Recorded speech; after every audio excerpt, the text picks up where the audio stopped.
クアラルンプール、マレーシアの首都。高層ビルが立ち並ぶライト会で年越し。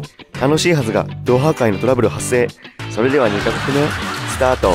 旅の資金残り983万円。おはようございます。今日はマラッカからクアラルンプールに向かうんですが、こちらでまずは朝食を食べてバスターミナルに向かおうと思います。マレーシアでよく見かけるロティチャナイ。なんと驚きの1人前45円。ロティはマレー語でパンという意味らしく、朝昼晩よく食べられている食事です。今日の朝ごはん、ロチなんとかいただきます。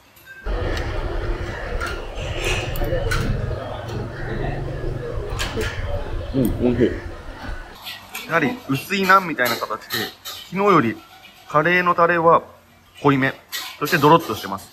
そして何よりも味変のこの辛いのがあることによって飽きずに食べられそうです。こちらの辛いのはちょっと最初は甘めなんだけど、後から来る辛さ。そして魚の系かなの味がします。朝ごはん美味しくいただきました。ごちそうさまです。ホテルからバスターミナルへはグラブを予約して向かってます。マラッカセントラルというバス停到着。ここからクアラルンプールに向けてバス乗っていきます。チケットは予約してあるので、バスをまず探そうと思います。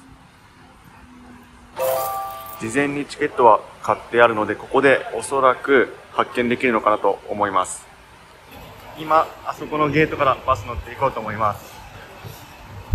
無事バス出発。バスターミナル到着。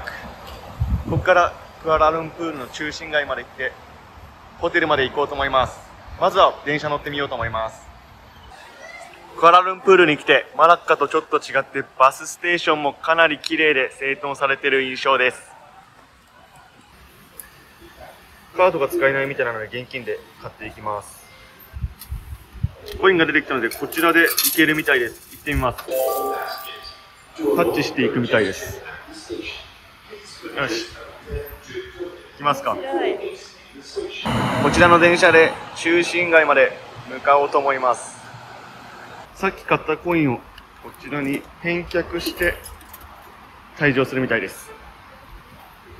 ここからホテルまではグラブを使って車で送ってもらおうと思います。にしてもマラッカと比べてクアラルンプールはグラブの到着が早い。5分ほどで来てくれるみたいです。W2270U、 来ました。無事グラブに乗ることができました。ここから約10分ほどかけてホテルに向かおうと思います。本日の宿 ETC ホテル到着。昨日のホテルと違って匂いがまずは無臭なのがいいです。一泊3000円からの景色がこちらです。目の前にヒルトン、あちらに泊まれるようになりたい。エアコンはダイキンを使ってるみたいです。遅めのランチを食べに中心街に行こうと思います。今日の昼飯は南薫飯店。 Google マップの評価が良かったので来てみました。楽しみです。店内はかなり清潔感があって3時半にもかかわらずいっぱい人が入ってます。カオマンガイみたいなの来ました。いただきます。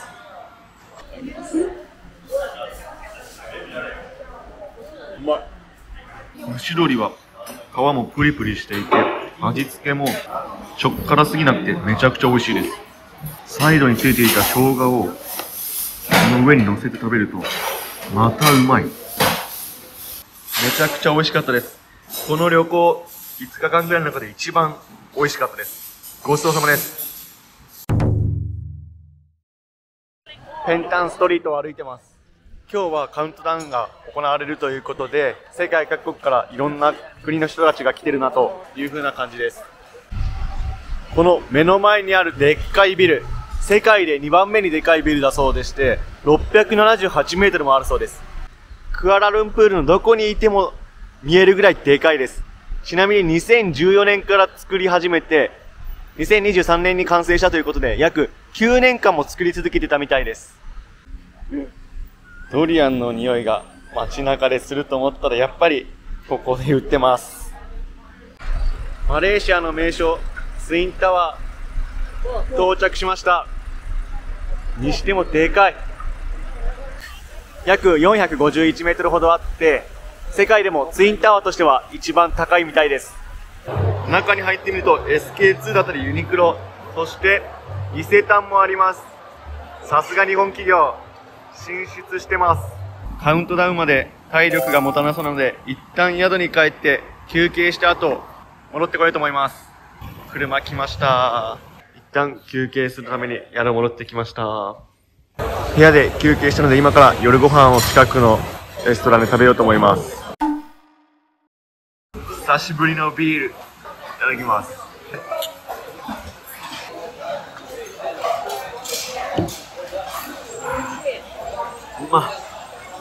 マレーシアのビールはないということなのでこのビール飲んでます。味がすっきりしてて軽い感じのビールです。 Google の評価がかなり良かったので来てみました。めちゃくちゃうまそう。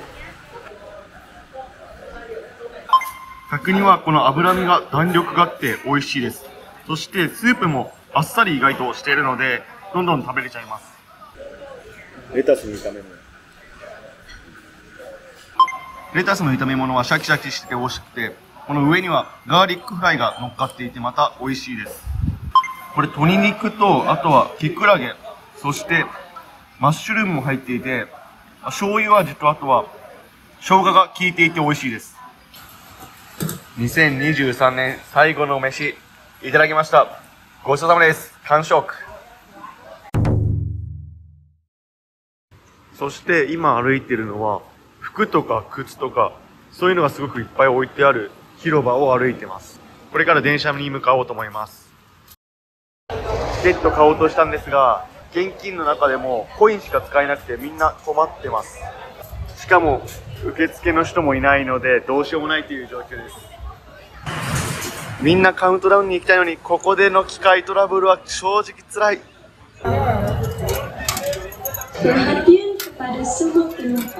やっと購入することができたので中心地に行ってこようと思います。電車到着です。対して出る形になります。白銀に輝くツインタワー見えてきました。年越しを前にツインタワーの前はすごい人だかりです。あと1時間半もあるのに皆さんここで待ってます。僕たちも待ったと思います。もう奥には行けないのでここら辺から眺めようと思います。にしてもブブゼラみたいな南アフリカのワールドカップの時の笛みたいなのが鳴り響いてます。この注目点は家族5人で乗っていることです。4人かと思いきやあそこに真ん中に1人子供がいるのでお父さんの前に3人、お父さんの前に2人乗っているので5人の家族です。年越しまであと30分切りました。もういつもは早寝早起きなのでもう本当眠いんですけどもう少し年越しまで頑張ろうと思います。残り5分で2024年が始まります。花火も特に上がらず時計台もないのにこれから何が起こるのか楽しみです。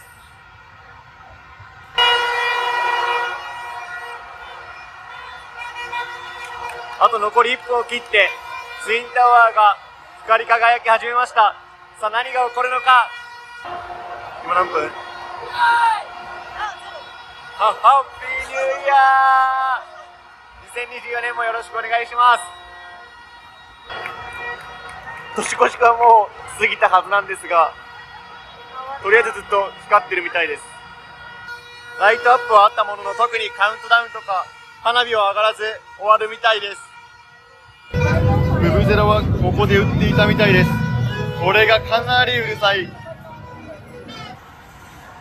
グラブも捕まらないということで歩いて30分ぐらいかけて宿帰って寝ようと思います。この時間だけども交通麻痺状態でほとんど車も進んでいないような状況です。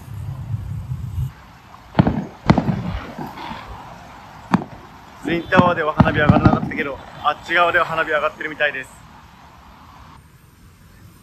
やっと歩いて宿に着きました。お疲れ様です。今日も一日無事に帰ってきてよかった。まさかの宿に着いたけど部屋に入れないという事件が起きてます。しんどい。すべての部屋が開かないみたいです。最悪です。あの棒持ってきて開けようとしてるけど、どうやったらあの棒で開くんだろうな。不思議です。これを曲げて開けるようにしてるみたいです。いや、原始的。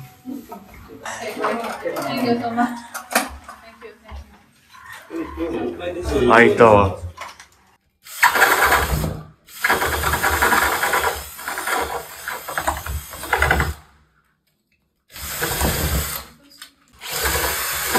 ドリルで穴を開けてくれてるみたいです。すごい助かるけど、これセキュリティ的に大丈夫なのか。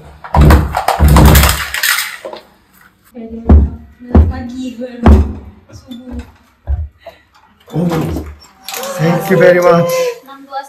Thank you. 2時48分、やっと部屋に入れました。あと1泊残ってるけど、ホテル変えようと思います。やっぱり宿代はケチらない方がいいなと実感しました。昨夜の事件があって急いで予約した JW マリオット。やっぱ安心感が違う。ホテル移動 JW マリオットに変更しました。